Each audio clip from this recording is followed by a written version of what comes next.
Good morning students. मैं चंद्रकांता आज आपको हिंदी व्याकरण का एक टॉपिक है अलंकार। तो अलंकार के बारे में समझा रही हूँ।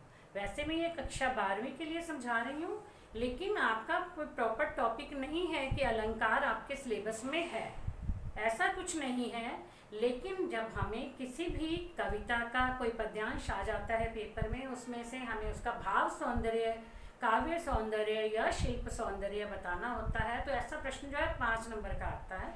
शिल्प सौंदर्य लिखे तो उसमें हम लिखते हैं कि भाषा सहज और सरल है या आम बोलचाल की भाषा है, इसमें कवि ने ये बताना चाहा है और इसमें इस रस का प्रयोग किया गया है और इस अलंकार का प्रयोग किया गया है। तो इस तरह से हमें जो है लिखना होता है। तो उसके लिए जो है अलंकारों का समझना बहुत जरूरी है। तो सबसे पहले अब हम ये देखेंगे भी अलंकार है क्या।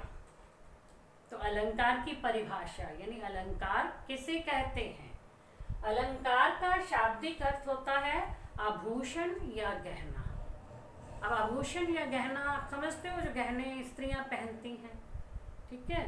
अब कहते हैं कि जिस प्रकार से स्त्रियां जब गहने पहन लेती हैं तो उनकी सुंदरता बढ़ जाती है, उनकी सुंदरता में 4 चांद लग जाते हैं, हम ऐसे कहते हैं, क्योंकि गहनों से भी सुंदरता बढ़ती है।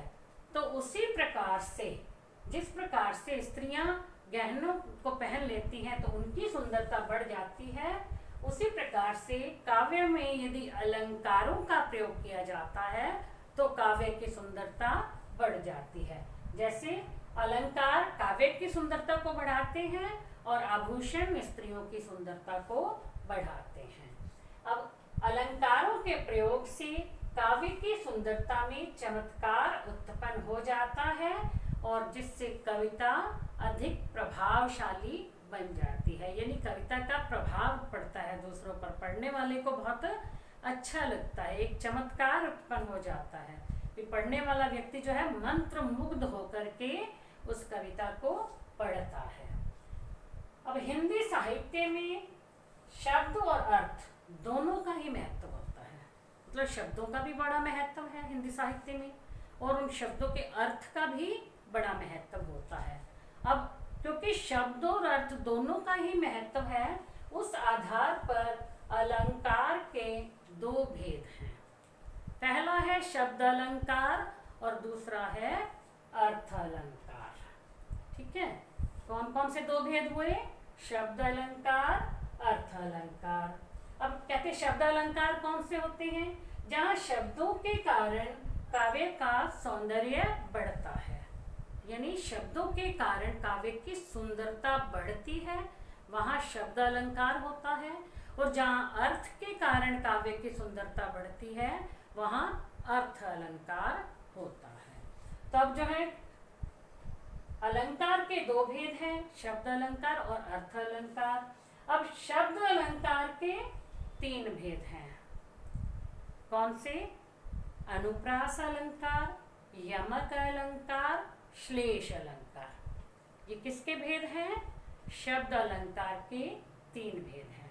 अब इन तीनों भेदों में जो है क्या है, शब्दों के कारण सुंदरता बढ़ रही है, काव्य का सौंदर्य बढ़ रहा है। पहला है अनुप्रास अलंकार। अनुप्रास अलंकार जहां एक ही शब्द 2 या 2 से अधिक बार आता है, एक बार नहीं, मतलब एक शब्द 2 या 2 से अधिक बार प्रयोग में किया जाता है, वहां अनुप्रास अलंकार होता है। अब इसको हम हिंदी भाषा में जैसे बोले, यहाँ जहाँ एक ही शब्द की आवृत्ति 2 या 2 से अधिक बार होती है वहां पर अनुप्रास अलंकार होता है। अब उदाहरण के लिए देखो, चारों चंद्र की चंचल किरणें खेल रही हैं जल थल में। अब इसमें किस शब्द की आवृत्ति हो रही है? कौन सा शब्द बार बार आ रहा है? यानी च शब्द की आवृत्ति हो रही है। चारों चंद्र चंचल, च बार बार आ रहा ना, इससे ये पंक्ति देखो कितनी सुंदर लग रही है, काव्य का सौंदर्य बढ़ना। चारों चंद्र की चंचल किरणें खेल रही हैं जलथल में। अब इसी का एक और उदाहरण हम देखते हैं, तरणी तनुजा तट तमाल तरुवर बहु छाए। अब देखो इसमें किस शब्द की आवृत्ति हो रही है? इसमें त शब्द की आवृत्ति बार बार हो रही है। तरुणी, तरुणी, तनुजा, तट, तमाल, तरुवर, त जो है बार बार आ रहा है। तो इससे जो है इस काव्य की सुंदरता में वृद्धि हुई है, काव्य का सौंदर्य बढ़ गया है। तो जहाँ पर एक ही शब्द दो या दो से अधिक बार आता है वहाँ अनुप्रास अलंकार होता है। तीसरा है कस्तूरी कुंडली बसे मृग ढूंढे बन माही। अब कस्तूरी कुंडली, इसमें क शब्द की आवृत्ति 2 बार हो गई है। तो बच्चों इस बात का ध्यान, ये आपके ज्यादातर जो है आपको कविताएं जो है ना उसमें अनुप्रास अलंकार ही होगा। आप ध्यान रखोगे कि शब्द 2 बार आ रहा है या 2 से अधिक बार आ रहा है और उससे भाषा में चमत्कार उत्पन्न हो रहा है, कविता जो है चमत्कारी हो गई है, बहुत सुंदर लग रही है।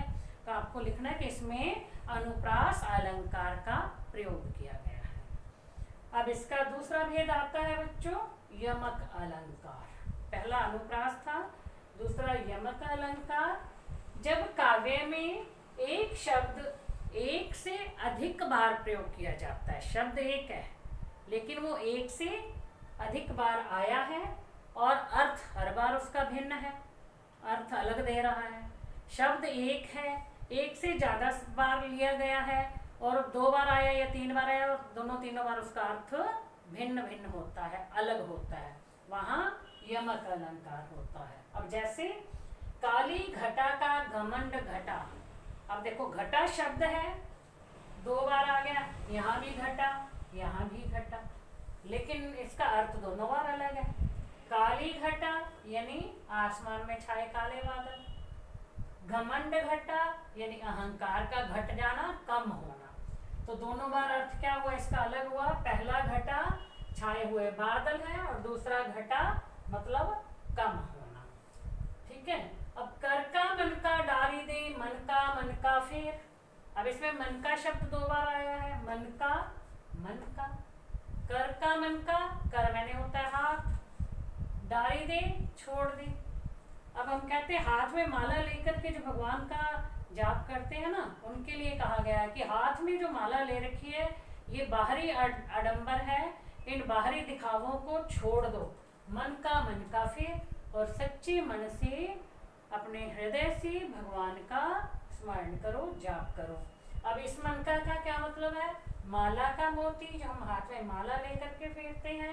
मन का मतलब क्या होता है, अपने हृदय का, मन के अंदर का, आत्मा जिसको बोलते हैं उसका। फिर आ जाता है तीसरा बच्चों श्लेष अलंकार। अब श्लेष का अर्थ होता है चिपकना। चिपकना मतलब कि एक साथ ही रहना, उसके जो है हम कहते हैं भी अनेक सारे, एक शब्द तो एक है, उसके कई अर्थ उसके साथ चिपके रहते हैं। चिपकना का मतलब ये हो गया भी एक शब्द तो एक है लेकिन अर्थ उसके कई निकल जाते हैं, यानी कई अर्थ चिपके हुए हैं उस शब्द के साथ। जैसे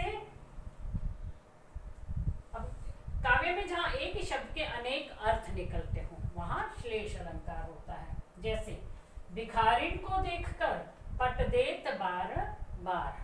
अब भिखारिन को देखकर पट देत बार बार हम जो है, अब इसका जो 2 अर्थ नहीं, भिखारिन को देख करके दरवाजा बंद करना या भिखारिन को देख करके वस्त्र देना। ठीक है। अब पट जो है ये 2 बार इसका ये अर्थ शब्द 1 बार आया है लेकिन इसके जो है अर्थ अलग अलग निकल रहे हैं। अब पहला इसी पट का अर्थ दरवाजा भी है और पट का अर्थ वस्त्र भी है, तो अनेक अर्थ निकल गए ना एक शब्द के, शब्द एक है अर्थ अनेक है। मधुवन की छाती को देखो सूखी कितनी इसकी कलियां। अब क्या कह रहे हैं इसमें भी, कलियां शब्द जो है ये 1 बार आया है, ठीक है, लेकिन इस कलियां शब्द का अर्थ जो है वो अलग अलग है। पहला तो जब फूल खिलता है तो खिलने से पहले वो कली हो जाती है, कली सी होती है, फिर उसको कली खिलती है तो फूल बन जाता है, तो आ जाता है फूल के खिलने से पहले की स्थिति। और दूसरा कलियां शब्द का क्या अर्थ है, यौवन से पहले की अवस्था। जब वह युवा होता है व्यक्ति तब उससे पहले की जो अवस्था होती है उसको भी कली कहा जाता है। ठीक है, तो इसलिए अब इनका जो है अर्थ अलग अलग हो गया। तो बच्चों शब्द अलंकार के 3 भेद अनुप्रास, यमक, श्लेष। अनुप्रास जहाँ एक ही शब्द की दो या दो से अधिक बार आवृत्ति होती है वहाँ अनुप्रास अलंकार होता है। यमक अलंकार जब एक ही शब्द एक से अधिक बार प्रयोग में हो और हर बार जो उसका अर्थ भी भिन्न होता है वहाँ यमक अलंकार होता है। श्लेष जहाँ एक ही शब्द आता तो एक बार है लेकिन उसके अनेक अर्थ निकलते हैं, अर्थ अलग अलग निकलते हैं, वहाँ श्लेष अलंकार होता है। अब इस बात में ध्यान रखना है, यमक में जब एक शब्द एक से अधिक बार आता है और अर्थ उसके भिन्न भिन्न होते हैं। जहाँ शब्द श्लेष में शब्द एक बार आता है लेकिन उसके अर्थ भिन्न भिन्न होते हैं। तो ये आपको शब्द अलंकार के जो 3 भेद हैं ये समझ में आ गए होंगे। तो बच्चों अर्थ अलंकार के जो भेद हैं वो मैं आपको नेक्स्ट वीडियो में समझाऊंगी। Thank you.